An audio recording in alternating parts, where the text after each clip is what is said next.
time, as we are usually right up to the wire with these calls, I'm going to go ahead and get started. So welcome everybody. I am Chef Jess from Nourish, Colorado.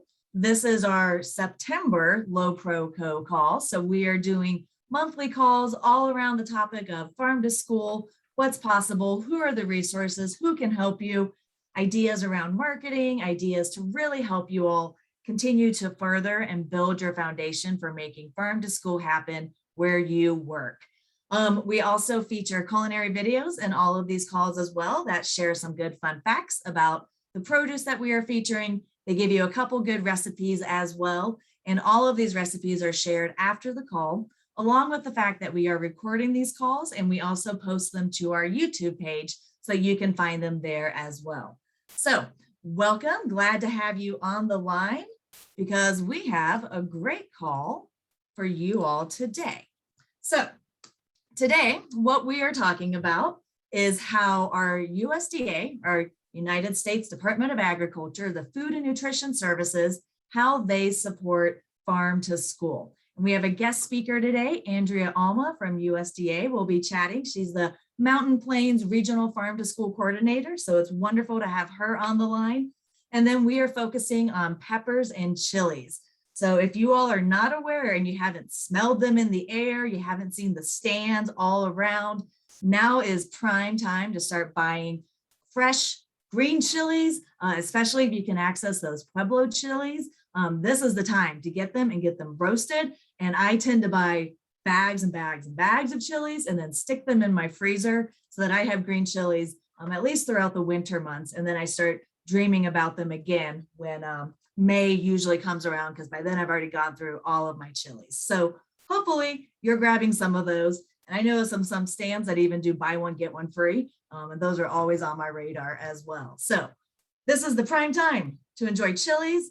And this is the prime time as well if you are starting to think about the farm to school grant, because this should be released maybe within the next month or so. So now's the time to start getting all of your ducks in a row. And Andrea is going to really walk us through this whole process for the grants and really how USDA supports us and helps us to build the farm to school movement around our state.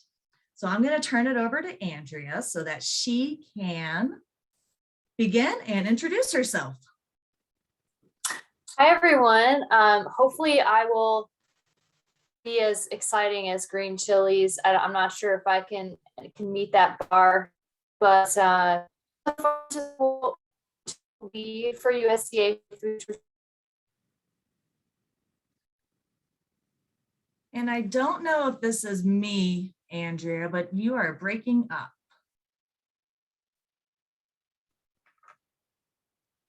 And we lost her. Well, at least I know it's not me and my internet, because that has happened before. I'm sure she's going to be jumping right back on. Okay, at least it wasn't me. So I'm sure Andrea will be jumping right back on. Let's see. I wonder if this makes more sense to go ahead and introduce Chef Sarah while we are waiting for Andrea to jump on the line. I'm going to put Sarah on the spot to talk about some chilies real fast. We might not show your video quite yet. We'll wait for her to jump back on, but go ahead and introduce yourself, Sarah. Hi, I'm Chef Sarah. Don't mind all the stuff behind me. I'm in the process of moving right now. So I had done this video that had done some recipes on bell peppers and spicy peppers, as Jessica had mentioned. I'm going to talk a bit about what is unique to those type of peppers. I might fill in a little bit later because I haven't seen the final video. The best so I'm not really sure what to say at the moment.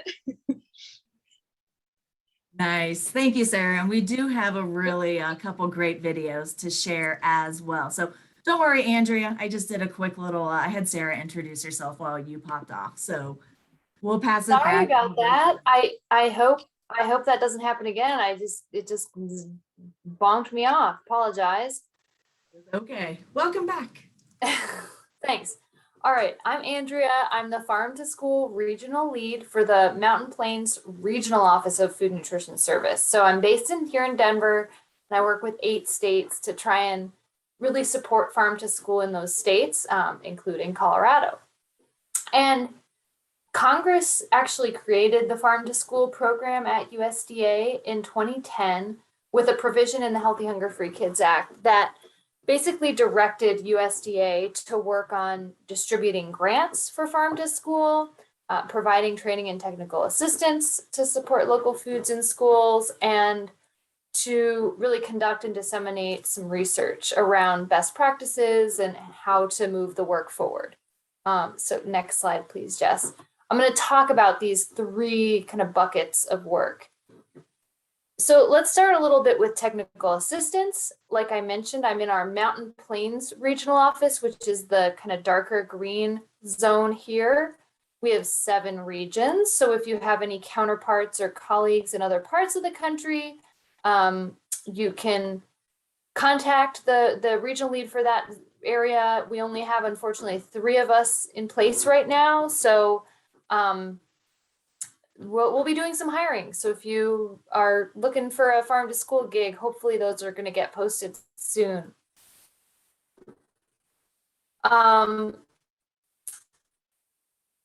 And really, the regional leads support the farm to school grantees in the region and largely to work at building the state level capacity to support on the ground farm to school stakeholders. Next slide, please. And we provide quite a bit of technical assistance as regional leads. We also have a lot of technical assistance resources on our website. So I listed the URL here. Maybe Jess can do me a big favor, or maybe even Sarah, and drop it in the chat. But this is our has recorded webinars and other materials to help you get started or grow your farm to school program. Thank you so much, Jess. And our niche here at USDA is really helping people make farm to school happen within the confines of the rules and regulations of our federal programs, or I'd say in spite of the rules and regulations, or while also following the rules and regulations. So we're really experts on how to make things happen within the procurement and other rules that schools need to follow when they're serving school meals. All right, next slide, please. All right, the other really technical assistance, you might say, is our e-newsletter. So we send out a roundup every month with some best practices and stories and ideas, events to share, and you can subscribe to our newsletter at this URL here, which, thank you, Jess, you will see in the chat. So definitely worth hopping on that email list to stay abreast of the latest. This email list is where you will hear about our release of the Farm to School grant request for applications. So you won't want to miss that. All right, next slide, please. All right, back to you, Live Well team, for our culinary demo. Awesome. And Andrea, just point of reference, you were kind of breaking up. So if you wanted to turn off your video for the next parts, that might help just a little bit. But you were coming in most of the time. So just wanted to give that heads up. So I will start sharing the video. This is Chef Sarah's video, as she was mentioning, for the peppers and the chilies. One really interesting fact, if you are not aware, Colorado is known for our Pueblo chilies that we grow. When we filmed these videos, there weren't any available quite yet because we do these a bit in advance. But do keep an eye out for the Pueblo chilies, because while people are very familiar with the New Mexico chilies that we're not supposed to talk about, those hatch green chilies, Pueblo chilies are trying to take over. They are delicious. They tend to be a little bit meatier and a little bit spicier as well, if that's really what you enjoy. So keep an eye out for those, and do try to support our Pueblo chili growers, because they make an incredible chili thanks to the weather that we have in our state. So let me introduce our video. I think this will work. I'm going to hit play and we'll start. Hello and welcome. This month we are going to be featuring peppers. As you can see, we have a bunch of different varieties here, and that doesn't even scratch the surface, but they fall into two main categories. You first have some sweet peppers, and then you have spicy peppers. Spicy peppers can also be dried to change the flavor, and there's a variety of them over there. So peppers are native to South America, Central America, and Mexico. They were eventually brought over to Europe and subsequently China around the time of Columbus. When you grow your peppers, they're gonna go through different stages of ripeness. So you see here you have your common bell peppers and then a hybrid variety. So every pepper is gonna start off with a green tint. As this ripens more on the vine, it's also going to sweeten and increase in your vitamin C content. So it'll eventually turn to yellow and then orange and then red. So if you remember, sweetness builds and vitamin C builds as well. If you're growing in a home, you might notice kind of like a blend of these colors coming together, but you can also grow specifically yellow and specifically orange peppers in your garden as well. This one, it just looks prettier, but it has more of a taste of these two combined. Then we have this new variety that I found at Sprouts, and this one is called the Wild Wonders. This one is just a little bit sweeter. It kind of looks like an Anaheim, but you can see that there's red, orange, and then this purple variety. They have a really, really nice smell to them as well. And then other sweet peppers that you probably commonly seen sold in bags are these little stuffer peppers. One final one is the banana pepper, so it's a nice little light green color to it. And that would be our sweet peppers. They take a little bit longer to mature on the vine, so it could be a slightly difference of a week or so. And because of that, these sweeter peppers are going to cost more money. So if you notice, like these might be 79 cents in the store, whereas this might be more like $1.50 to $2. And that's why it's more expensive, because it requires more time, more labor, more water, so on and so forth. When you store them in your crisper drawer in the fridge, and they should last between 2 to 3 weeks. And don't throw those wrinkly ones away. You can see on this that it's starting to get a little shriveled and squishy. There's nothing wrong with this. It's just the better to cook with or roast. All right, so how do we use these things? There are a lot of different applications that you can have for peppers. The one that we're gonna look at today is gonna be stuffing them, and you can stuff them with a bunch of different ingredients. You can also chop these up and just eat them raw in a salad. You can cut them into strips or chunks, and you can use those to dip into hummus and other different kinds of salsas. Other uses that you can do is you can blend these up into cold sauces called coulis or romesco. Romesco would be a roasted red pepper sauce with some nuts. Other things that you could do is make it into a hotter sauce. So like marinara, you can dice it up and mix it in with the marinara, or you can even blend it to get a little bit of that stealth health quality to it. Also, some things you might not think of is you can blend them into shakes, add a little bit of sweetness to it. You can also chop them up and put them into items, baked goods like muffins and cookies. Moving into our second category of peppers are the spicy peppers. These are also called chilies more commonly. We have over 1,000 different varieties of chilies, and 140 of them are alone in New Mexico. Where does the heat come in peppers? That would be the capsaicin in the oils. Every pepper has a different unit of heat, which is called the Scoville unit, and that was invented by Wilbur Scoville. A lot of the heat, when you cut into it, is going to come from the pith, which is this white portion right there, and then also your seeds. A lot of the just peppery flavor is going to come from the flesh of it itself. So if you want to reduce the amount of spiciness, you take out that pith and the seeds. The seeds are also commonly dried and used later. The pith, not so good for that. Also, another thing that's going to make your pepper spicy is if you get to the stem end. This is a little bit of a newer growth. There's not going to be as much heat concentrated into that portion. Also, you might notice that you have a jalapeno that tastes like a bell pepper. Sometimes it might taste as spicy as a serrano, and that has everything to do with the growing conditions that it came in. So it's kind of like wine. The humidity, the soil, how hot the climate is all going to affect the heat of what these peppers have. One interesting tidbit about peppers is that the capsaicin, only mammals can perceive it. They're the only ones that are sensitive to it. Don't touch your skin if you're working with them or anywhere else, because it would leave a little bit of a burning sensation. So if you're super sensitive to them, as I am, wear gloves when you're working with peppers.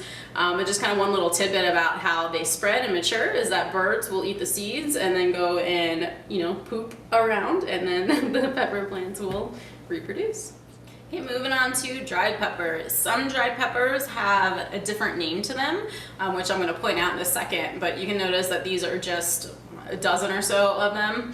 I'm just going to go through and label them out. So this is an ancho chili. This is the dried version of the Poblano. So this is going to be dried when it's a little less ripe. And then you have one that's called the mulatto, which is a riper Poblano, and it ends up becoming sweeter. You also have one of the more common ones are California peppers. Obviously these are grown in California. Today we're going to be using the Guajillo. So the Guajillo is from a misal pepper. That's not something that you would buy fresh in this country, but these have a nice sweet and smokiness to it. We also have some dried habaneros. So those are those little cute squat ones. They're usually yellow or orange. I already talked about the mulatto. You've got New Mexican chilies, the one of just 140 or so varieties. There's also the pasilla, which is a dried chilaca pepper. I believe I'm pronouncing it right. And then we have these really spicy little guys called arbol chilies. So these are usually used for different hot sauces. So those are just some of the varieties of them.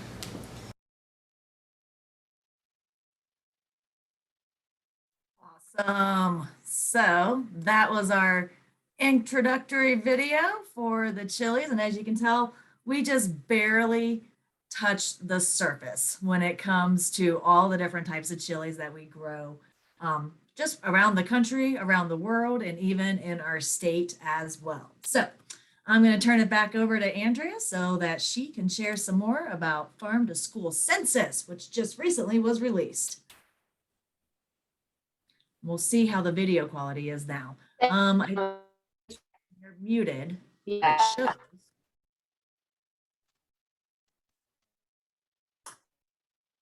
Can you hear me now? I can hear you, but I'm showing that you're All right, muted. I'm going to keep my video. Sorry, I'm going to keep my video off because I think things are just a little goofy right now. So just, yeah, flag me in the chat, Jess, if things go awry. But so like I mentioned earlier, Congress really laid out 3 main areas of focus for the Farm to School program at USDA. And one of those was to focus on research and kind of collecting that data about best practices and sharing it out with folks. And USDA has been working on a couple of different ways to do this over the past year or two. We've just recently done a literature review of all farm to school related articles published in the past decade or so. We've done some interviews with school food distributors, so folks who supply school meals, and we've taken a look at our grantees. So what are some of those innovative practices and findings that we can glean from this cohort of folks we've awarded funds to? And finally, we've surveyed every school in the country in 2019 about what they're up to with farm to school. And when we say we surveyed schools, we've technically surveyed the point of contact who administers the National School Lunch Program. And that is technically called the School Food Authority, or you'll hear me use the term SFA. And those school food authorities are largely equivalent to school districts. So every time you hear the word SFA in your mind, you can kind of swap that out with school district. So the link here shows a link to a comprehensive review that basically gives findings from all 4 of these activities, but I'm going to focus here on a couple of slides specifically about the farm to school census. So next slide, please, Jess.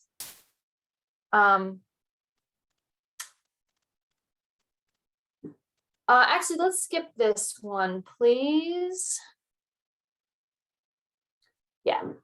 So I do want to note that the response rate for the farm to school census in Colorado was tied for the lowest in our region. And basically what that means is 61% or 127 school districts responded to the census, but which is a decent response rate, but it's not quite enough to basically say with confidence that we're representing all of Colorado, right? Because if you receive a survey in your inbox about farm to school, maybe you all on this call would fill it out because you're interested in farm to school.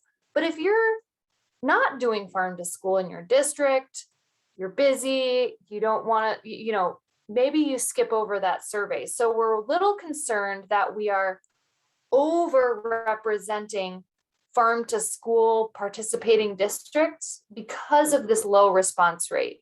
And so we're kind of taking this data with a grain of salt, and we're not necessarily saying that the responses are completely generalizable to the state as a whole, but we're just going to kind of do the best we can with the data we have. So next slide, please. I also want to point out that the data are not weighted. So we haven't corrected for the folks who didn't respond to the census. So we made some changes to the survey, which does mean that unfortunately we can't super tightly compare the 2019 results to past census results.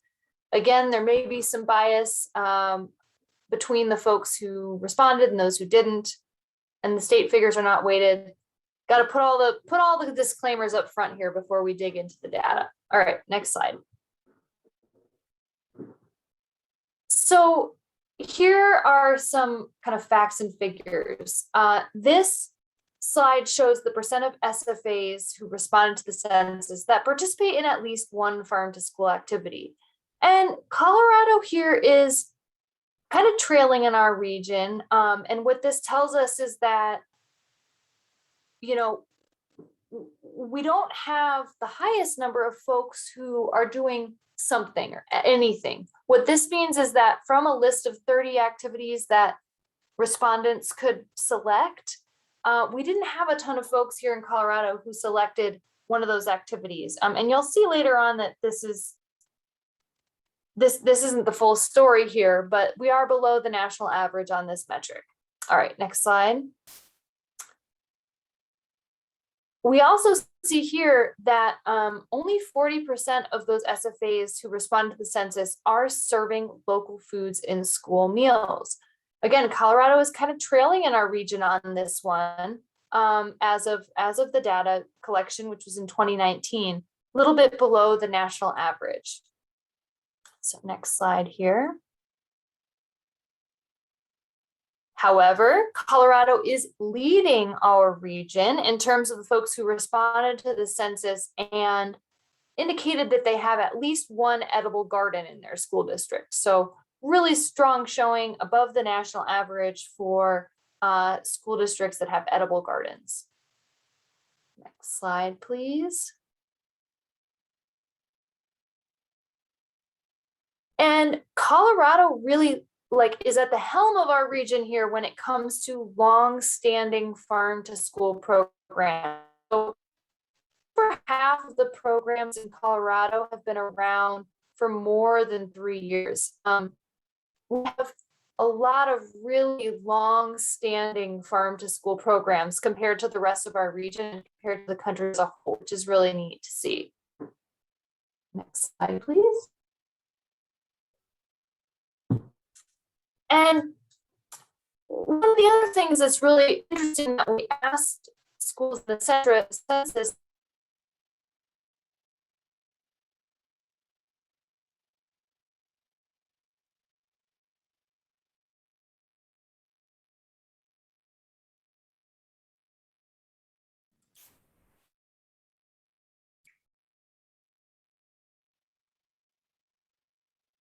And we lost her again.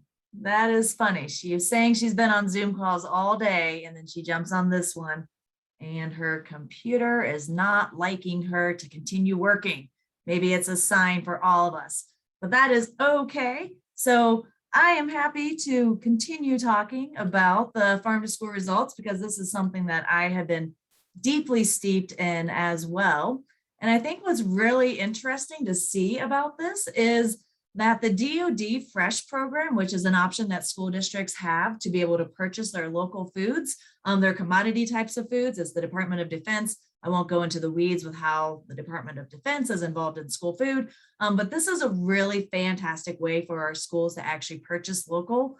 Our Department of Human Services, which is the one that manages this program, they are actually a leader when it comes to getting local to be identified when you're going through and making your purchases. So something really cool to note that's special about Colorado that's not available for many other states is that DoD produce having that local identifier on it. So something that we do when we work with our schools is to really get them to use this because this is an avenue that they are already familiar with, and therefore it makes it easier when they're looking to buy local items. And so also for the next little bit of data, when it comes to the taste testing that's happening in these schools and the different types of training that's happening, you can tell that Colorado is actually doing pretty well when it comes to the percent of taste testing and cooking demos that we have that's happening around our state. On the training side, though, we're actually leading the pack when you look at this, but we're still pretty low. 29% is great. Personally, my own interest is I would want that number to be higher to really ensure that we are spending the time to train the staff to make sure that they have the skills they need to process, again, a 50-pound bag of carrots compared to just opening up a bunch of baby carrots. And these are some skills, and I think a big gap that does need continuous reinforcement and support as well. And then also when it comes to who's like actually seeking out sources of local food, we're doing all right. There's been a good, strong effort in our state to keep building our farm to school movement. This work has been happening since about 2005, 2006. There was a big Colorado Farm to School Task Force that was built to really keep furthering a lot of these efforts. So Colorado is doing pretty well when it comes to seeking out sources of local food. We can always be doing better. And then the same when it comes to using the budget to actually forecast. This is something that we work hands-on with our schools to support them. Andrea, I can tell you jumped back in. I just took over for a couple of slides and let's see if you are on. Okay, you are, perfect. I'm on, I don't know what's going on. I'm so sorry. That is okay, I got you. Thanks for bumping in here. So these couple of slides here are for what I think is demonstration that some of the work that Nourish Colorado, formerly Live Well, and CDE, our Department of Education, have been working on to really train and equip food service professionals to be able to make farm to school happen. And you'll see that that Colorado is really leading in some of these kind of local procurement technical skills that that they need to be able to do in order to make farm to school happen. So hopefully Jess was patting herself on the back here because I think this really is some of the work that Live Well in the past has done. So hop on to the next slide here. This slide shows the average percent of food costs at a school that are local among the census respondents. We excluded milk here, and this slide actually also excludes USDA Foods and DoD Fresh, or two kind of federal procurement programs. And in Colorado, we're at 9.3% of food costs on average being local, which is definitely a leader in our region. And that equates to about $68,000 a year that the average school district in Colorado is spending on local. And so while I started off the presentation by saying that, maybe Colorado is a little behind in terms of the percent of schools that are buying local, what we're seeing is that among the schools that do buy local, they're going big. Compared to some of the other schools in the region. I would argue that schools can do better. I'd love to see 25 or maybe 20% on the charts here. But what we're seeing in Colorado, that even though, let's say, local procurement may not be as widespread as we'd like, the folks who are doing it seems to be well equipped to do it, and they're doing it kind of in terms of the percent of their total food costs, they're doing it quite intensely. Next slide, please. We asked the folks who responded to the census to share what they feel are the benefits of farm to school. And here are the top 5 responses, although 2 were kind of tied at number 2. Top response was higher quality foods. Folks who are doing farm to school are really seeing that it means high quality. We're also seeing that they really value that it's resulting in students eating more school meals. I mean, this is a great thing point about farm to school that we can use to increase participation in farm to school, is that it increases participation among your school meal customers, increase student knowledge. Interestingly, the 3rd most popular was I don't know. So maybe we have some work to do to help folks articulate what those benefits are. And then student experiential learning was also on the list.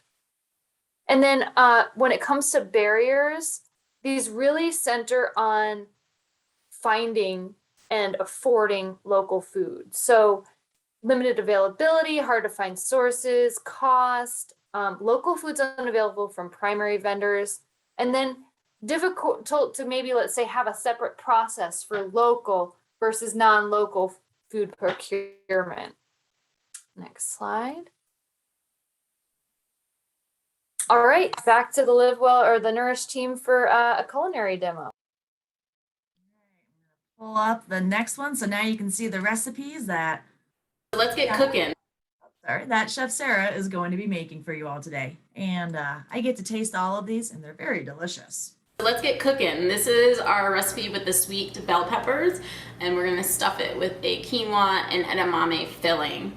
Just walking you through how to prepare this. We are going to first sweat our onions out just to get them a little bit softer.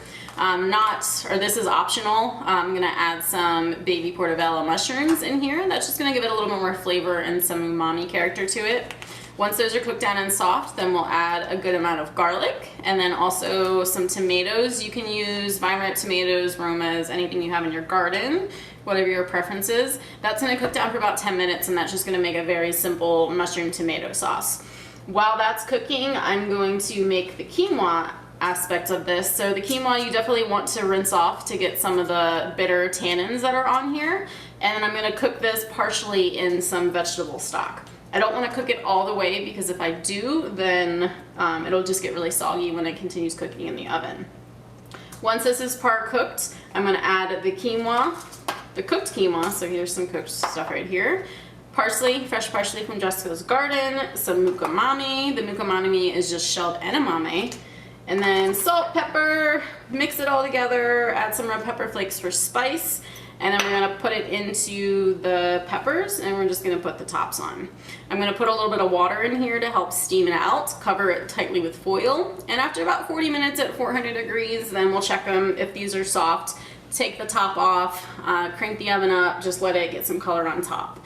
That's also a great time if you're using some cheese on there. If you wanna make it more savory, you can add some goat cheese or some feta. If you have it on the top of here, you can take these off and then get a nice browning on that as well.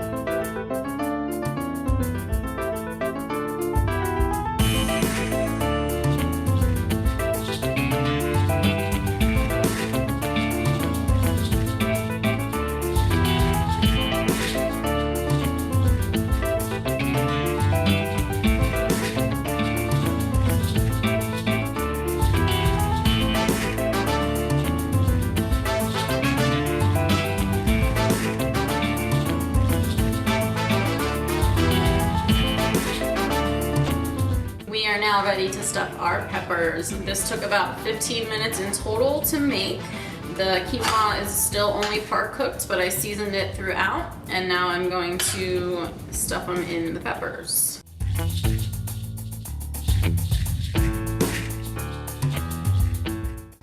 Now we are going to do both of our salsas. So we're going to do our Tomatillo and Poblano salsa, and then we're going to do our Guajillo salsa. So just to talk through these with you, we've got some fresh tomatillos. When you buy them in the store, you want to definitely check the quality of them. This outside paper should be a little bit dry. And then if you peel them back, the tomatillos should be nice and firm. Literally cleaning them is just as easy as that. And then we just took them and chopped them up into smaller pieces.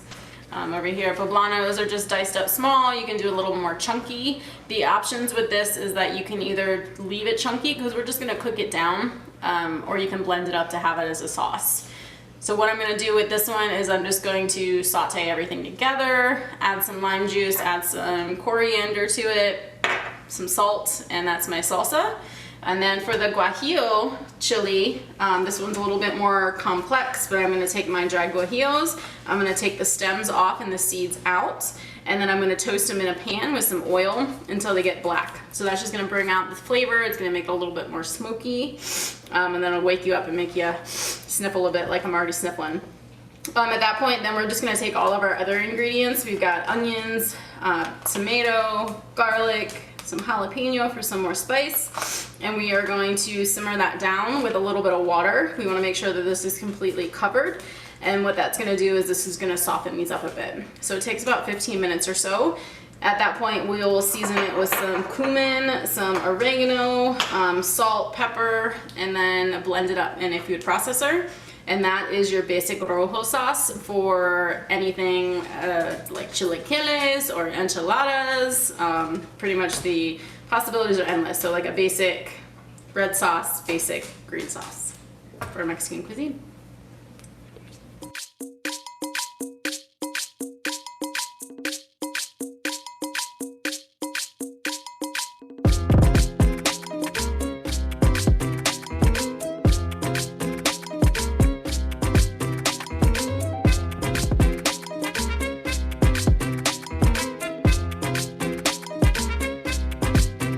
Switch.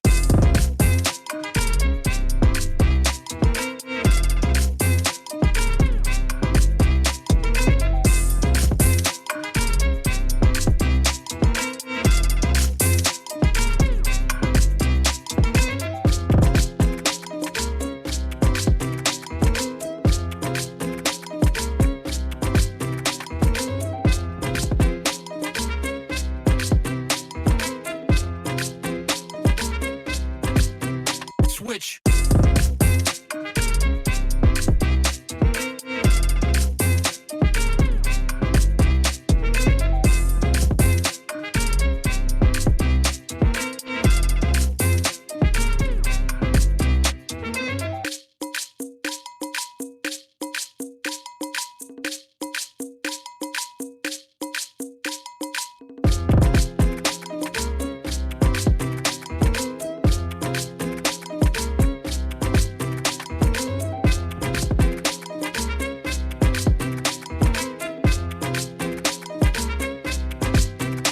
Switch.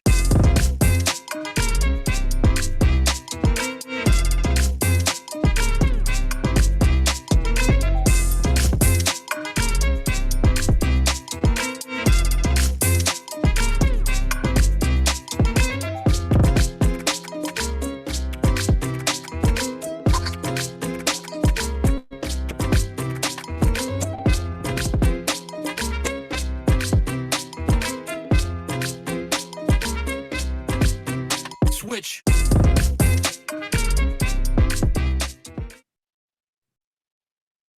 All right.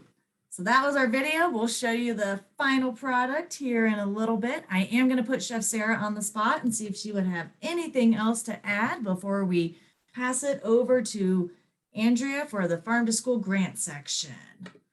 And I hear you all on wanting some samples. That Guajillo sauce brings me back to my Mexican restaurant days where we made a chili Guajillo all the time. All right, Chef Sarah, anything else to add? So I added a lot of stuff in that video already. So not to bore you guys too much, but I think it's really cool that New Mexico has approximately 140 in the state alone. They have been consumed since approximately 7500 BC. Columbus actually brought the seeds back from Europe thinking they were a different variety of peppercorns, and then the name stuck. And they're like a spicy black peppercorn. But they were once traded in China in the 15th century, becoming an integral part of the Asian cuisine. And they mutate quickly, leading to such a wide variety of different types of peppers. Not that I would want to do this, but cayenne can actually stop a cut from bleeding.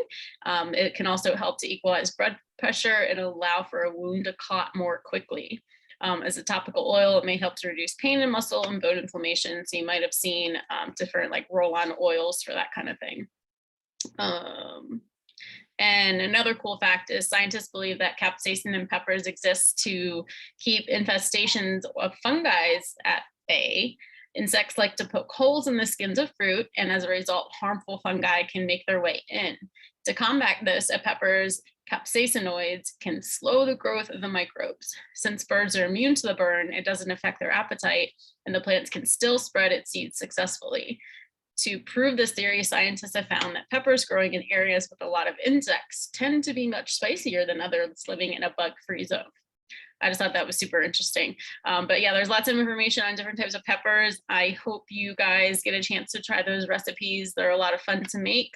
And if you guys have gardens, it's a really good time to start harvesting and making different creations. Awesome. Thank you so much, Chef Sarah, for adding in those little additional fun facts and tidbits.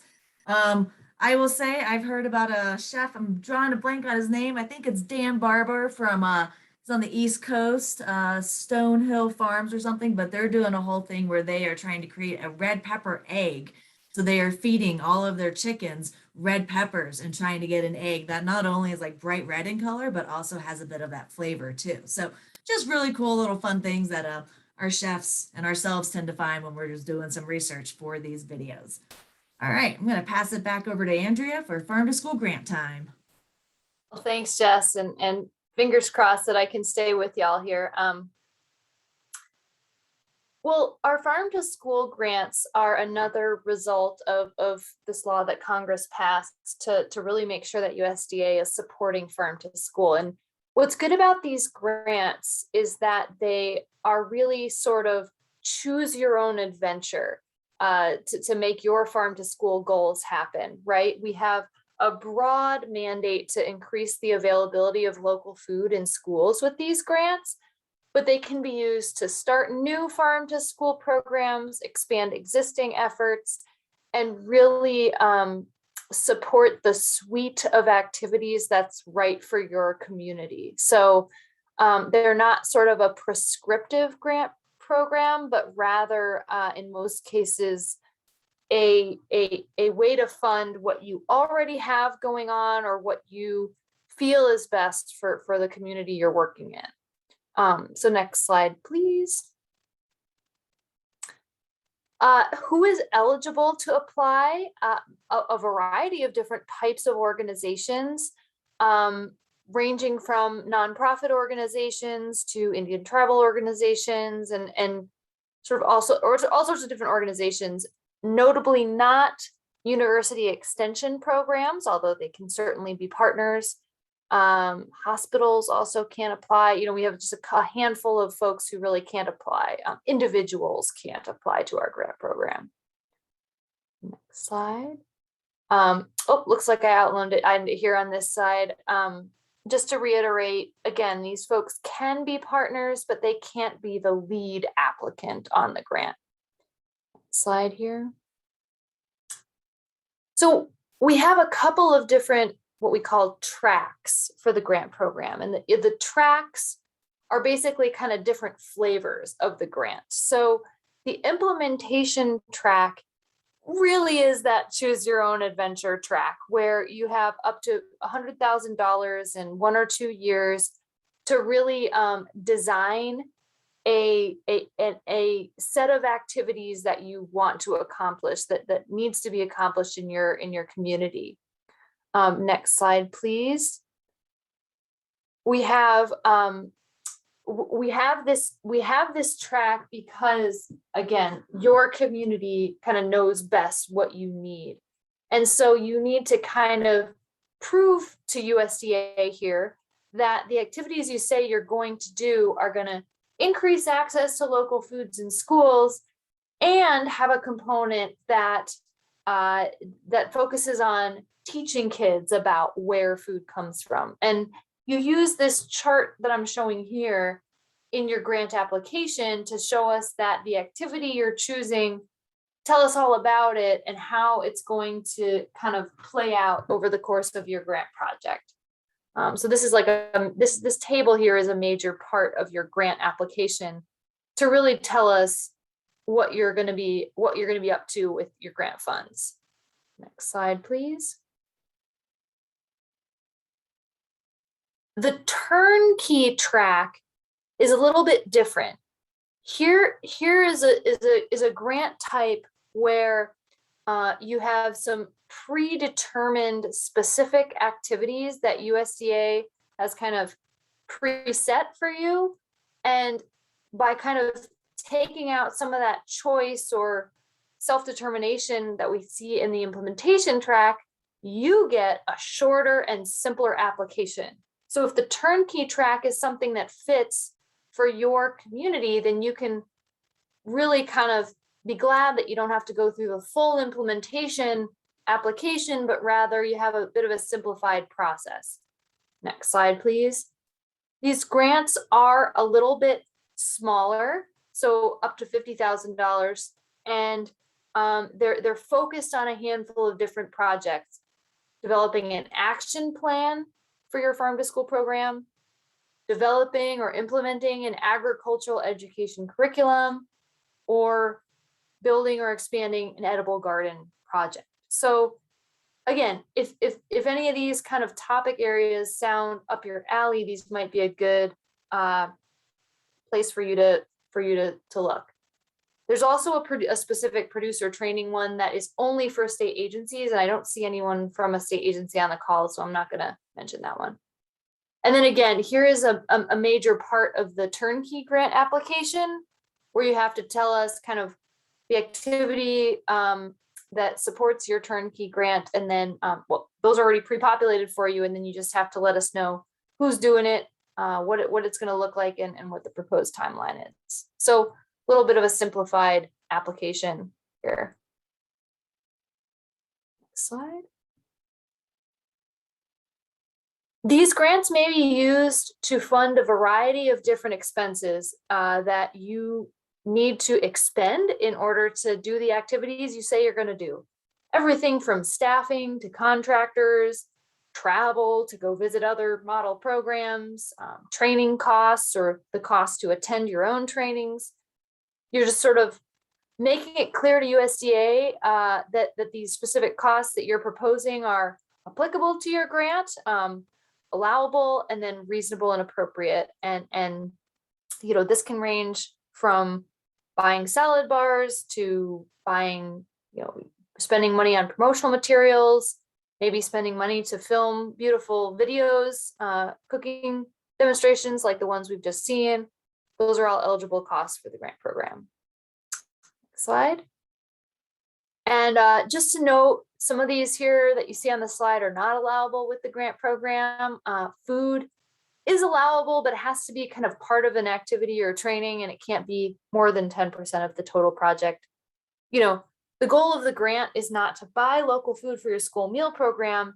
It's to set the stage, lay the foundation, or kind of build the system whereby you can buy local foods for your school meal program as part of that school meal program's ongoing costs. Slide.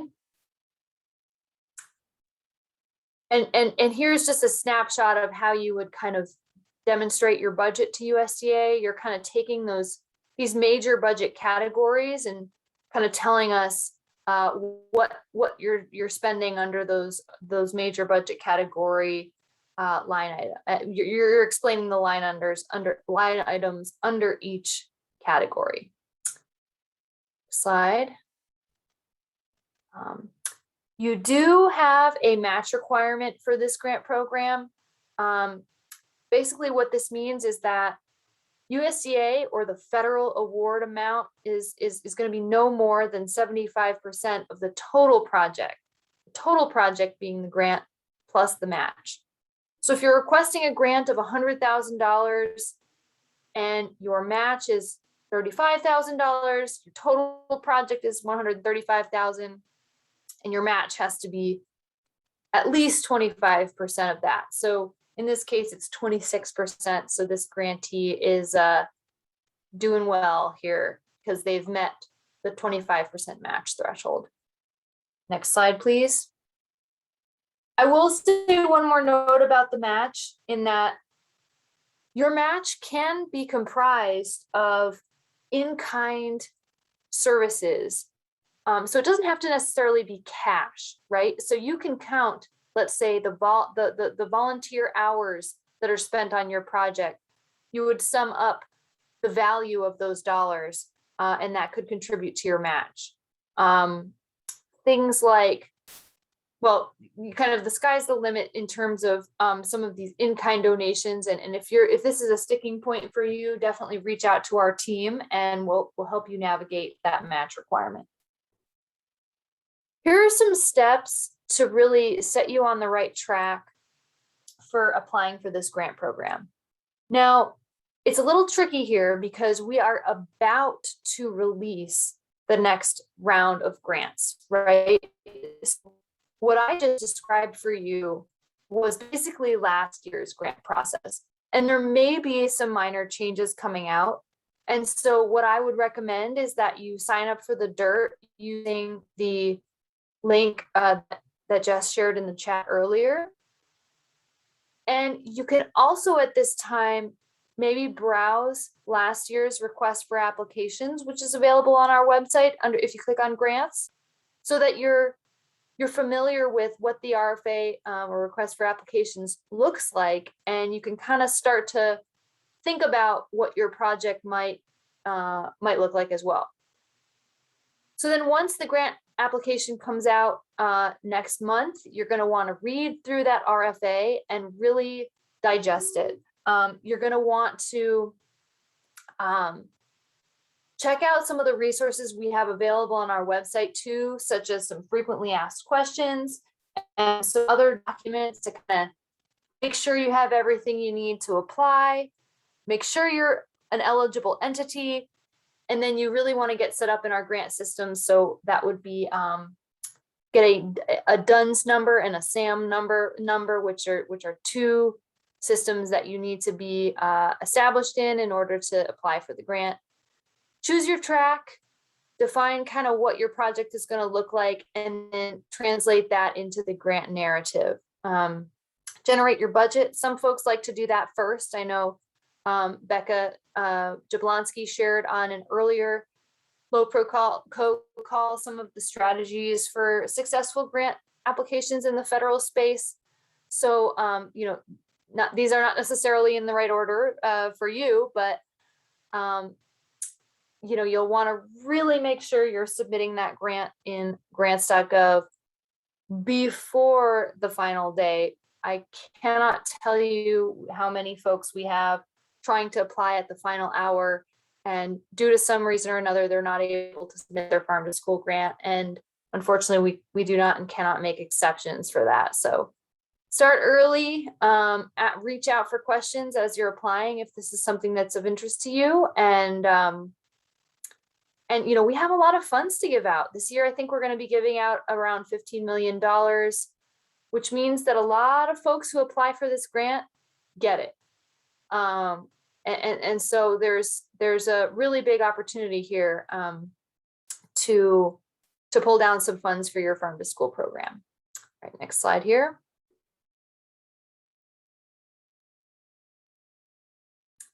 There is an application checklist in the request for applications, as well as a description of how the grants are scored.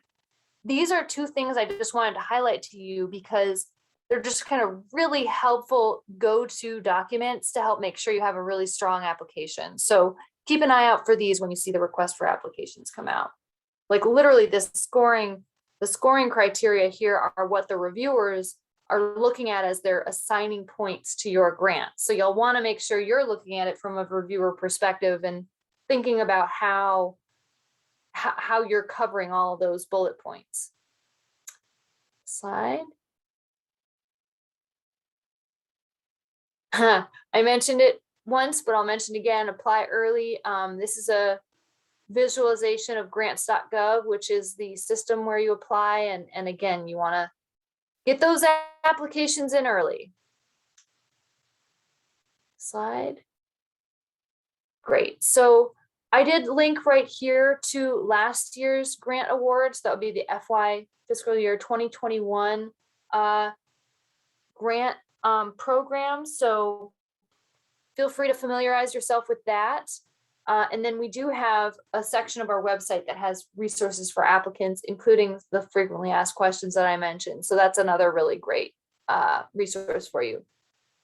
I like how Jess said, build your budget using our template. It saves a lot of time. And I would agree. It also makes it really easy for those grant reviewers to see how your budget is laid out. So when you're making things easy for those reviewers, you get a higher score. So I love that idea, Jess. Thanks for mentioning that. Lessons learned. And I'll all set here. Back over to you. Awesome. Thank you, Andrea, for that. And she has just been an incredible resource for myself, as well as not only that we apply for farm to school grants, but just a wonderful thought partner too. So do keep them in mind at USDA. They are not intimidating at all when it comes to this. So let me pull up the final filming video. Of course, I closed out that folder because I was being a little too ahead of the game. And let's watch this final video. And here we have it. These are our final dishes. So this is our quinoa and edamame stuffed bell peppers. This one way I like to present it is just to cut it in half and then have the cut side open. My favorite way is to put an aged balsamic on top. If you don't have an aged balsamic, then you can reduce a regular balsamic and make a balsamic reduction. I really like how the acidity and the sweetness of that really makes the earthiness of your quinoa pop a little bit. You can also top it with some marinara sauce or anything that you like. It just needs a little jazzing up. This is our Tomatillo Salsa. This I cooled down, so you can just use with chips, just have as a dip, or like I said before, you can make a verde sauce on top of enchiladas. And then here is our Salsa Rojo that we made with the Guajillo chilies. That has multiple uses as well. If you wanted to spice it up some more, you can add some additional chilies. This one has just like a nice kind of mild flavor to it. But that's essentially it for the 3 recipes that we did today. I hope you enjoy and get to make them at home. Nice. So, and I will say that after we were done eating, Chef Sarah made some chilaquiles for us, which is just basically tortillas and sauteed with the sauce. You can put any kind of veggies or protein you want. Very delicious, very easy. And I even do that for breakfast sometimes. So thank you all so much for joining our LoProCO call. Our next call, we are switching our day. We're doing it on Wednesday from 1 to 2 p.m. because we are going to be joined by some teachers, a teacher from down in Durango School District. We have a gentleman from the Center of Rural Affairs who does garden to cafeteria coming on the line.